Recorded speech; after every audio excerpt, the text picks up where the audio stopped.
Sveicināti! Iepriekšējos šī kanāla raidījumos esmu jau vairāk kārt apskatījis pirmās lielākās kronikas, kuras vēsta par notikumiem šajā zemē. Apskatījām gan Indriķa kroniku, gan Atskaņu kroniku, gan arī vispārēju apskatu par to, kā klājās šīs zemes pamatiedzīvotājiem pēc Livonijas izveides. Šoreiz vēlos pievērsties citam nozīmīgam darbam, kurš vēstīja par to, kā Livonijas valstī bija lemts sabrukt.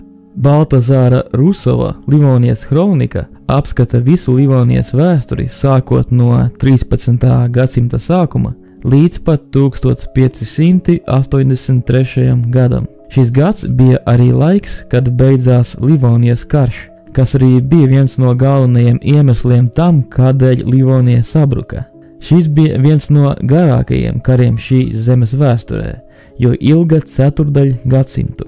Pats autors Baltazārs Rusovs bija dzimis un dzīvoja Tallinā, ko toreiz sauca par Rēveli. Tā kā jāņem vērā, ka kronikā vairāk aprakstīta Livonijas igauņu daļa, jo autors ar to bija vairāk pazīstams.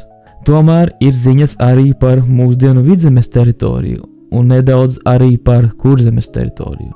Baltazārs bija luterāņu mācītājs, Kvēls reformācijas atbalstītājs.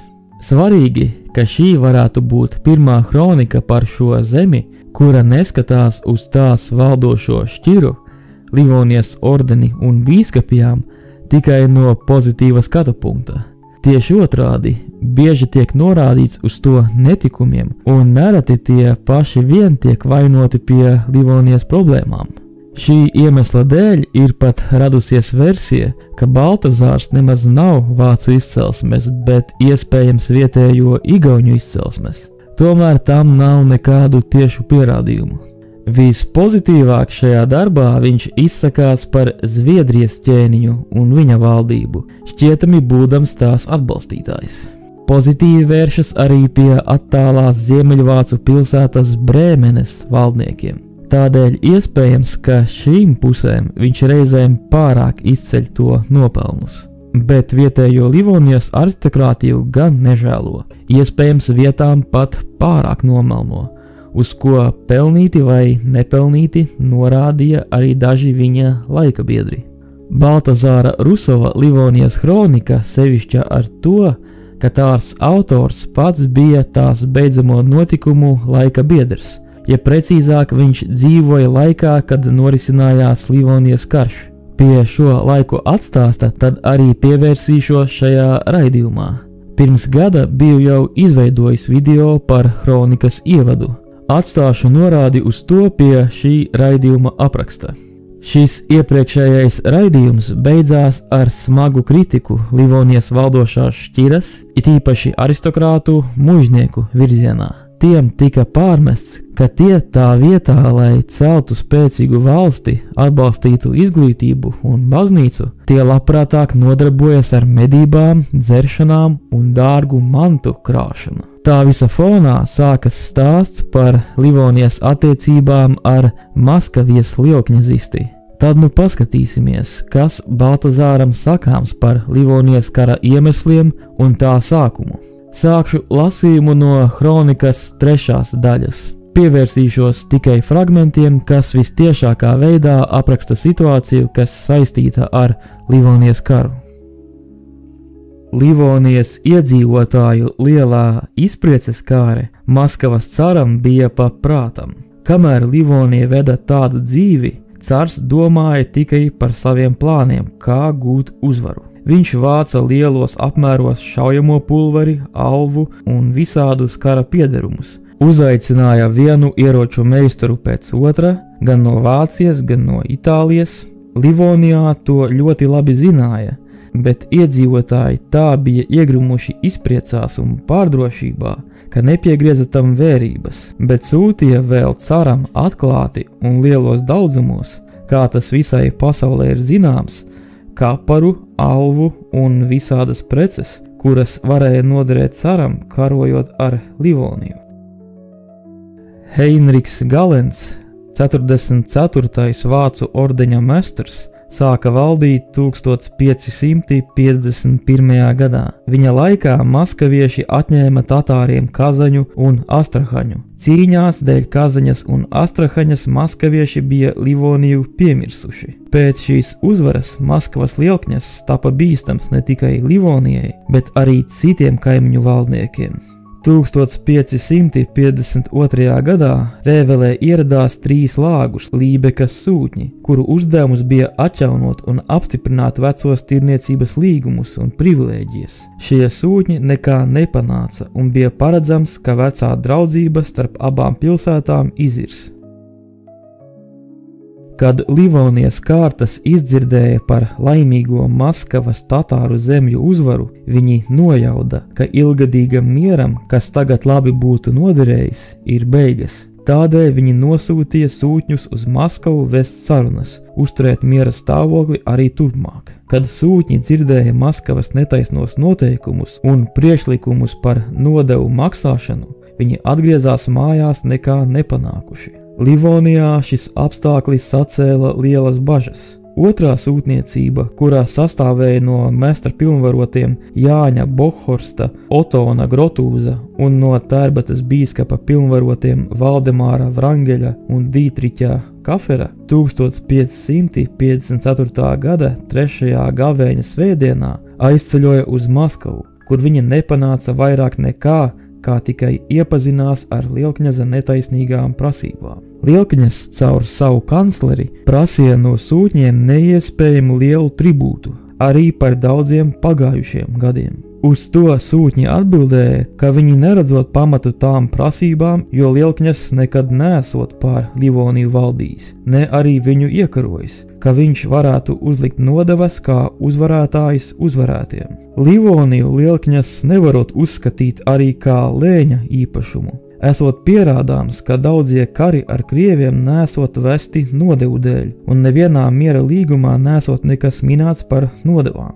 Lielkņaza kanclers un padomnieki atbildēja, ka Tērbatas bīskapie vecos laikos maksājusi nodevas. Bīskapa sūtņi noraidīja tādu uzskatu un apgalvoja, ka Tērbatas bīskapie nekad nav maksājusi lielkņazam nodevas. Tādēļ arī lielkņazs nevarot uzstādīt jaunas neparastas prasības, jo nesot domājams, ka kristīgs valdnieks prasīšot to, kas viņam nepienākas, un nenodarīšot otram netaisnību, kuru viņš pats neciestu. Lielkņaza pilnvarotie uz to atbildēja, ka viņa pavēlnieks ne par matu neatkāpšoties no savām prasībām. Tad sūtņi prasīja, lai rādot viņiem apzīmogotus dokumentus, ka Tērbatas bīskapijai jāmaksā nodevas lielkņazam. Kanclers paskaidroja sūtņiem, ka vecos dokumentos esot runa par to, ka Tērbatas bīskapie esot maksājusi daņu, kas tak nozīmējot nodevas, bet kādas un cik to viņš nav gribējis pateikt. Pēc garām debatēm noslēdza mieru uz 15 gadiem ar to noteikumu, ka visi strīdi starp Krieviju un Livoniju, kā arī jautājumi par nodevām, noregulējami 3 gadu laikā. 1554. gadā Vītenšteinas ordeņa foktu un priekšnieku nosūtīja pie Zviedrijas ķēniņa Gustava ar lūgumu uzsākt kopā ar Livonijas mestru karu ar Krieviju. 1555. gadā ķēniņš uzsāka karu ar Krieviju tajā pārliecībā, ka mestrs darīs to pašu, bet mestrs nelikās nezinot, un ķēniņam cits nekas neatlika, kā noslēgt ar Krieviem mieru, pēc kura centās arī Krievi, jo miera sarunas starp Krieviju un Livoniju vēl nebija pabeigtas. 1555. gada rudenī Vīkas muiznieki sapulcējās Pērnavā uz Lantāgu, kur starp citām ļoti nesvarīgām lietām tapa izšķirts arī jautājums, ka neviens kalps vai kāds cits tam līdzīgs nedrīkst dejot ar disciltīgu dāmu. Kādu šo lēmumu arī izsludināja visā zemē, bet par lielām briesmām, kuras draudēja zemei, nebija runas. Tā paša gada jūnijā Maskavas sūtnis Kelārs Terpigorevs, spītīgs un viltīgs vīrs, ieradās pie Tērbatas bīskapa. Viņš kā lielkņaza sūtnis tapa uzņemts Tērbatā ar lielu godu. Par audiences vietu, kur sūtnis varētu izteikt savas prasības, bija noteikta bīskapa mīlesta zāle. Bīskapam nolemtās Lielkņaza dāvanas ceļā uz audiences vietu sūtnis lika nest gājiena priekšgalā. Starp dāvanām bija kāds no zīda saišķiem mests medību tīkls, 2 krievu medību suņi un 1 ļoti raibs tepiķis. Šīs neparastās dāvanas sacēla ļaudīs lielu izbrīnēšanos, un viņu nozīmi dažādi tulkoja. Sūtņa prasība bija, lai bez kavēšanās maksātu Lielkņazam apsolītās nodevas. Jautājums bija nopietns, un viņu apspriest sapulcējās visi bīskapijas un pilsētas padomnieki kopā ar bīskapa kancleri. Bīskaps, viņa kanclers un padomnieki bija ar mieru apņemties maksāt šīs nodevas, bet Tērbatas birģermeisters Jānis Hengs izteicās, ka to darīt nesot ieteicams. Ja apsolīšot, tad vajadzēšot arī pildīt. Kanclers Jirģens Holenšnurs atbildēja, ka birģermeistras gan pārzinot labi āžādas un linus, bet ne tādas lietas. Lielkņas esot tirāns un varot nodarīt Livonijai tādu kaunu un skādi, kuru ne tik ātri varēšot izlabot. Tādēļ esot gan jādod rakstisks solījums Maskavas caram maksāt nodevas, nedomājot par viņa ieturēšanu, bet gan ar ķeizariskās tiesas lēmumu padarīt šo solījumu par nēsošu, ko viņa zemnieka galva nevarot apķert.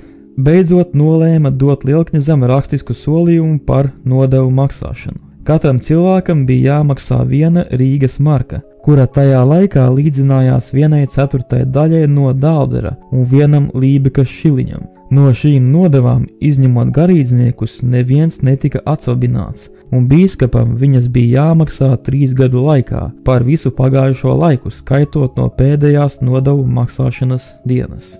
Kad Maskavas sūtnis saņēma apzīmogoto nodevu dokumentu, viņš to sniedza tālāk savam sekretāram. Kad pēdējais to gribēja ņemt, viņš nedeva, bet iebāza savā azotē un visu klātbūtnē teica: "Tu nemāki ar šo mazo bērnu apieties. Viņš jālolo, jābaro ar baltmaizi un saldu pienu. Kad paaugs un sāks runāt, atnesīs Lielkņazam daudz labumu."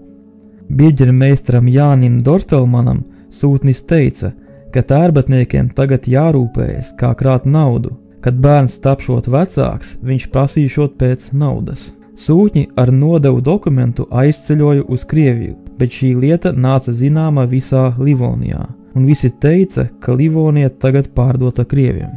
Daži teica, ka viņi ar mieru ziedot kara vajadzībām 100 dālderu, nekā maksāt Krieviem kauč 1 dālderi. Jirģens Holenšnurs atkārtoja, ka lieta nākšot ķeizariskās tiesas izspriešanā, kur tad gan viņi atradīšot savu taisnību. 1556. gada vasarā izcēlās karš starp Rīgas virsbīskapu Vilhelmu Brandenburgu un Mestru, kurš bija dabūjis zināt, ka virsbīskaps vedis sarunas ar landmaršalu Kasparu Minsteri par Livonijas atdošanu zem Polijas ķēniņa apsardzības. Tā kā Mestrs lielā vecuma dēļ nevarēja piedalīties kara gājienā, tad par kara vadoni iecēla Mestra palīgu Vilhelmu Firstenbergu. Kad landmaršals Kaspars Minsters redzēja, ka ordenis ķeras nopietni pie lietas, viņš aizbēga uz Poliju un rakstiski mēģināja pierādīt savu nevainību. Virsbīskapu un viņa palīgu hercogu Kristoferu Meklenburgu ielenca Kokneses pilī un sagūstīja. Hercogu attaisnoja un nosūtīja uz Vāciju, bet virsbīskapu ieslodzīja cietumā Smiltenē, kur viņu turēja veselu gadu. Šis apstākļus pamudināja Polijas ķēniņu Sigismundu Augustu, virsbīskapa tēvoci Brandenburgas margrāfu un Prūsijas hercogu Albertu, virsbīskapa brāli, uzsākt karu ar ordeni, lai atsvabinātu virsbīskapu no cietuma. Livonijas pilsētu iedzīvotājiem arī bija maz jēgas no kara gaitām, tā kā bija jāņem palīgā landsknehti, bet bundziniekus bija grūti sameklēt. Ja gadījās atrast bundzinieku, tad arī pie kara gaitām nepieradušie amatnieki pievienojās viņam un teicās labākie kareivji esot. Vispāri sakot, ļaudis tā bija atraduši no kara, ka izdzirduši bungu troksni, viņi atstāja ēdienu, pat dievkalpošanu un skrēja uz tirgus laukumu skatīties landsknehtus. Tik neparasta lieta toreiz bija karš. Rudenī ieradās no Vācijas daudzi jātnieki un kājinieki palīgā ordenim un pilsētām. Mužnieki arī apgādājās ar labiem algotiem kareiviem. Tāds salasīts karaspēks devās Bauskas virzienā uz robežām pretīm Polijas ķēniņam un Prūsijas hercogam. Pēc vesela gada nostāvēšanas nometnēs abas puses samierināja Romas ķeizars Ferdinands. Uz pasvaldes līguma pamata mēsters samaksāja Polijas ķēniņam kara izdevumus 60,000 dalderu, atsvabināja no cietuma virsbīskapu, ieceldams viņu agrākā godā un atdeva viņam visas atņemtās pilsētas, cietokšņus un pilis. Uzskats, it kā karš būtu izcēlies tādēļ, ka virsbīskaps nav gribējis pieņemt Lutera mācību, nav pareizs, jo virsbīskaps prediķoja Lutera garā un bija viņa piekritējs, tāpat kā mēsters un visi ordeņkungi. Tāpat nav arī taisnība, ka pa miera sarunu laiku pasvaldē Livonijas kārtas būtu vedušas sarunas par padošanos Polijas ķēniņam. Tikai vēlāk, kad krievi bija Livoniju gandrīz jau uzvarējuši un no Romas ķeizara palīdzības nebija, padevās daži Dānijas, daži Polijas, daži Zviedrijas ķēniņam. Ar to arī šoreiz beigšu lasījumu no Baltazāra Rusova Livonijas kronikas. Šobrīd strādāju arī pie raidījuma ar plašāku Livonijas kara apskatu. Tur balstīšos ne tikai uz šo kroniku, bet arī uz citām tā laika liecībām un mūsdienu vēsturnieku darbiem. Pirms tam izdošu vēl vismaz vienu turpinājumu ar svarīgām atziņām no šīs kronikas. Vairāk gan plānoju pievērsties kara cēloņu, seku un galveno politisko notikumu apskatam, nevis pašu kauju apskatam. Tikmēr lūdzu atstāj komentāros savu viedokli par Baltazaru Rusovu, viņa Livonijas kroniku vai arī par Livonijas karu kā tādu. Ja patika šis raidījums, tad iesaku nospiest pogu patīk un abonēt šo kanālu. Tas ir labākais veids, kā to atbalstīt. Paldies par uzmanību! Līdz nākamajai reizei!